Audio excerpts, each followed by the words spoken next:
Каждое утро Алина шла на работу одной и той же дорогой через небольшой городской парк. Она почти никогда не задерживалась там. Наушники, стакан кофе, быстрый шаг и привычные мысли о делах. Но однажды, холодным осенним утром, возле старой скамейки, она услышала тихий писк.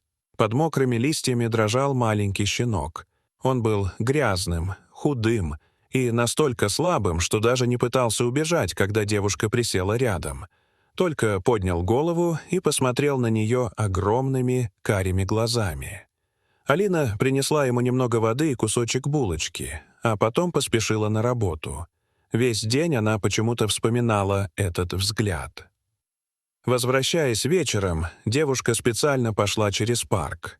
Щенок все еще был там. Увидев Алину, он неожиданно поднялся на тонкие лапы и, пошатываясь, побежал к ней. Девушка погладила его, но забрать домой не решилась. Хозяин квартиры запрещал животных, да и сама Алина постоянно пропадала на работе. Следующим утром щенок снова ждал ее возле скамейки. И через день тоже. Теперь он узнавал девушку издалека и радостно вилял хвостом. Алина начала приносить ему корм, соорудила небольшое укрытие из коробки и старого пледа.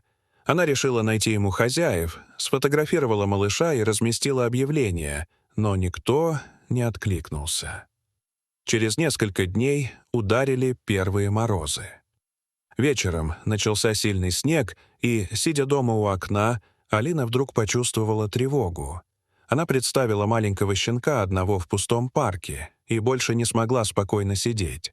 Девушка схватила куртку и выбежала на улицу. Возле скамейки никого не было. Коробку перевернул ветер, миску занесло снегом. Алина несколько минут звала щенка, пока из-под кустов не донесся едва слышный скулёж. Малыш лежал, свернувшись клубком, и почти не двигался. Девушка прижала его к груди и побежала в ближайшую ветеринарную клинику. Врач сказал, что еще несколько часов на морозе могли стать для щенка последними. Алина всю ночь просидела рядом с ним. Под утро малыш открыл глаза, медленно поднял голову и лизнул ее руку. Именно тогда девушка поняла, что больше никуда его не отдаст. Она назвала щенка Громом и договорилась с хозяином квартиры, пообещав взять на себя любую ответственность. Прошло несколько месяцев. Худой малыш превратился в красивого и веселого пса, который каждое утро провожал Алину до двери. А спустя год девушка снова проходила через тот самый парк. Гром неожиданно потянул ее к старой скамейке и сел рядом, внимательно посмотрев хозяйке в глаза. Алина улыбнулась и обняла его. Она часто думала, что в тот осенний день спасла маленького бездомного щенка. Но после тяжелого года, одиночества и бесконечных пустых вечеров все чаще понимала другую вещь. Возможно, тогда возле старой скамейки спасли именно ее.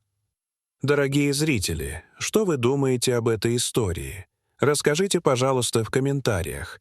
А если вам понравилось это видео, то ставьте лайк и подписывайтесь на наш канал. До свидания.